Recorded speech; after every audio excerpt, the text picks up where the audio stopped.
Alors, Monsieur le Président, je sollicite le consentement des membres de cette Assemblée afin de présenter conjointement avec la ministre des Relations internationales, le député de Granby, la députée de Gouin, la motion suivante.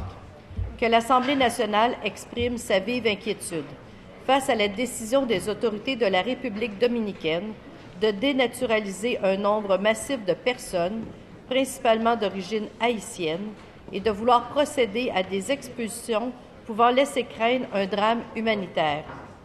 Que l'Assemblée nationale joigne sa voix à celle du Haut-Commissariat des Nations unies pour les réfugiés et à celle du maire de Montréal, qui ont publiquement dénoncé cette décision.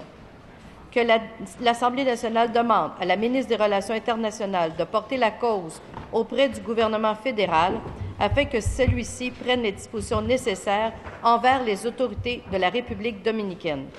Enfin, qu'elle exprime sa pleine et entière solidarité avec les personnes qui subissent les effets de cette politique, ainsi qu'avec la communauté haïtienne du Québec, qui est présente dans nos gradins avec quelques représentants, profondément inquiète de la situation en République dominicaine.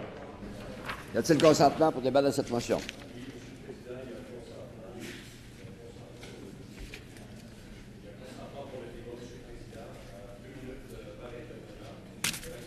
À commencer par la députée d'Hochelaga-Maisonneuve, le leader du deuxième groupe d'opposition, la députée de Gouin et finalement notre ministre des Relations internationales.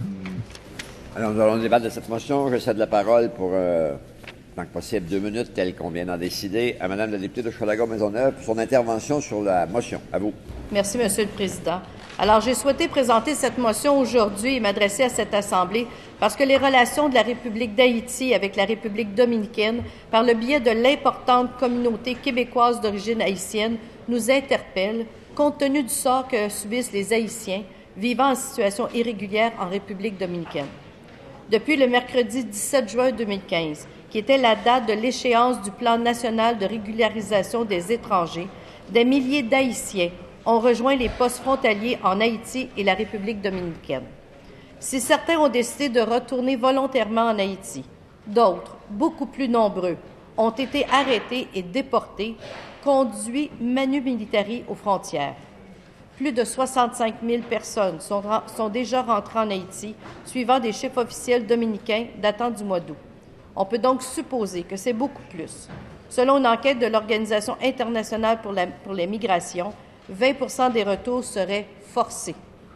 Plusieurs cas de déportation, souvent violentes, ont été rapportés et ont alerté la communauté internationale, notamment le Haut-Commissariat des Nations unies pour les réfugiés, qui a dénoncé la situation et a appelé la République dominicaine à veiller à ce que les personnes dont la citoyenneté était remise en question par une décision de la Cour constitutionnelle du pays en 2013 ne soient pas expulsées. Ces personnes déportées vivent dans des conditions difficiles et les camps de réfugiés réclament des solutions humanitaires. Le département d'État américain a aussi enjoint la République dominicaine de conduire les déportations de manière transparente et dans le respect des droits humains. Je joins ma voix à toutes ces demandes. Il est impératif qu'un dialogue et une solution diplomatique interviennent pour régler cette crise humanitaire.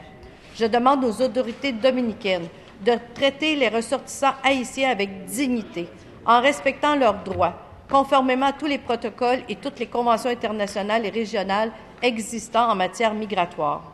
La communauté internationale ne peut pas se taire quand des familles se divisent, quand des enfants sont séparés de leurs parents, quand des dizaines de milliers de personnes d'origine haïtienne nées en République dominicaine voient leur citoyenneté révoquée, faisant d'eux des apatrides menacés de déportation. Pour les familles de tous ces ressortissants haïtiens, dont plusieurs vivent ici au Québec et sont avec nous aujourd'hui dans nos tribunes, je souhaite qu'un tel accord soit conclu rapidement. Merci, Monsieur le Président.